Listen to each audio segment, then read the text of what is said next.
صبح اٹھتے ہی بیوی کے دو نازک حصے چومنا کیوں ضروری ہے؟ رزق کی بارش برستی ہے، گھر میں کبھی پریشانی نہیں آتی۔ بسم اللہ الرحمن الرحیم۔ السلام علیکم ورحمۃ اللہ وبرکاتہ۔ ٹھہریے، آج کا بیان سن کر جائیے، کیونکہ آج کا بیان کوئی عام نہیں بلکہ بہت ہی خاص ہونے والا ہے۔ آج کے اس بیان میں آپ کو بتاؤں گی کہ جو شوہر صبح اٹھتے ہی بیوی کی دو جگہوں پر بوسہ دیتے ہیں یا چومتے ہیں، ان کے گھر میں ہمیشہ کے لیے اللہ تعالی کی رحمت برستی رہتی ہے۔ ایسے گھروں میں برکتوں کا نزول ہوتا ہے، سکون ڈیرے ڈال لیتا ہے، اور ایسے شوہر کبھی پریشان نہیں ہوتے، کبھی بھی تنگی ان کے دروازے کے قریب تک نہیں آتی۔ میرے اسلامی بھائیوں، بس ایک چھوٹا سا کام اور اتنا بڑا انعام کہ عقل حیران رہ جائے، قسمت سنور جائے اور زندگی آسان ہو جائے۔ میرے اسلامی بھائیوں، آپ کو یہ جان کر حیرت ہوگی کہ بیوی صرف ایک بیوی نہیں بلکہ شوہر کے رزق کا دروازہ اور اللہ کی رحمت کا ذریعہ بھی ہے۔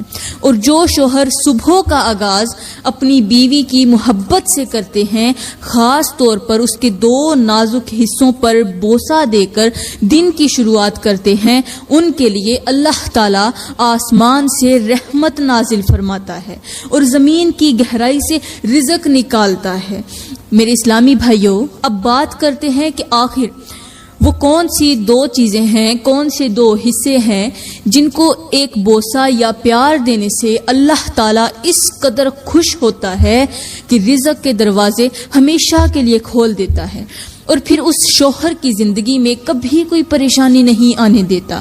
لیکن ان دو حصوں کا ذکر کرنے سے پہلے میں تمہیں ایک ایسی گہری بات بتانا ضروری سمجھتی ہوں جسے جان کر تمہاری روح کانپ جائے گی، کیونکہ بات سمجھنے سے پہلے بنیاد مضبوط ہونا ضروری ہے۔ میرے اسلامی بھائیوں، دنیا میں سب سے پہلی بیوی حضرت اماں حوا تھیں، اور جب وہ حضرت آدم کی بیوی بنی تو انہوں نے سب سے پہلا جملہ یہی کہا تھا کہ اے آدم، میں تمہاری راحت بھی ہوں اور تمہارے رزق کی کشادگی کا ذریعہ بھی۔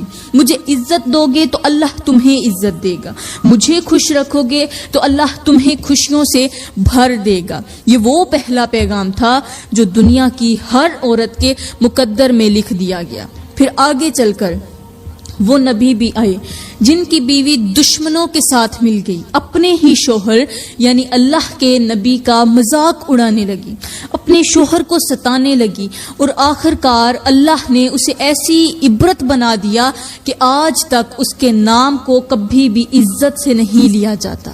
یہ اس بات کی دلیل ہے کہ جو عورت شوہر کا وقار گراتی ہے وہ خود بھی گر جاتی ہے۔ پھر حضرت ایوب علیہ السلام کی وفادار بیوی کو دیکھو، جس نے اپنے بیمار شوہر کی خدمت میں اپنی پوری جوانی، اپنی پوری زندگی لگا دی، نہ کبھی زبان اٹھائی، نہ شکایت کی اور نہ ہی تکبر کیا۔ اس عورت کا صبر، اس عورت کی خدمت اور اس کی وفا اللہ کو اتنی پسند آئی کہ جب اللہ نے حضرت ایوب کو دوبارہ صحت دی تو ان کی بیوی کو بھی ایسی عزت اور ایسا رزق دیا جو قیامت تک کے لوگوں کے لیے ایک مثال بن گیا۔ میرے اسلامی بھائیوں، اب بات کرتے ہیں اصل موضوع کی۔ ان عظیم مثالوں کے بعد یہ بات سمجھ لو کہ عورت کوئی عام مخلوق نہیں بلکہ وہ شوہر کے لیے رحمت کا دروازہ ہے، شوہر کے سکون کا سرچشمہ ہے، اور بیوی کے وجود کے دو نازک حصے ایسے ہیں جنہیں محبت سے چومنے والا شوہر کبھی تنگ دستی کا شکار نہیں ہوتا۔ ایسے شوہر کے گھر سے نحوست خود باہر نکل جاتی ہے اور اللہ اس کے نصیب میں ایسی برکت لکھ دیتا ہے جو ہمیشہ کے لیے یا کبھی بھی ختم نہیں ہوتی۔ میرے اسلامی بھائیوں، یہاں پر میں تمہیں ایک ایسا چھوٹا سا مگر دل کو لرزا دینے والا واقعہ سناؤں گی جسے سن کر تمہیں خود سمجھ آ جائے گی کہ بیوی کے وہ کون سے دو حصے ہیں جن پر بوسہ دینے سے گھر میں رحمت کی بارش برستی ہے۔ میرے اسلامی بھائیوں، کہتے ہیں کہ حضرت سیدنا علی ایک دن منبر پر بیٹھ کر مسجد نبوی کے اندر لوگوں کو واعظ اور نصیحت فرما رہے تھے۔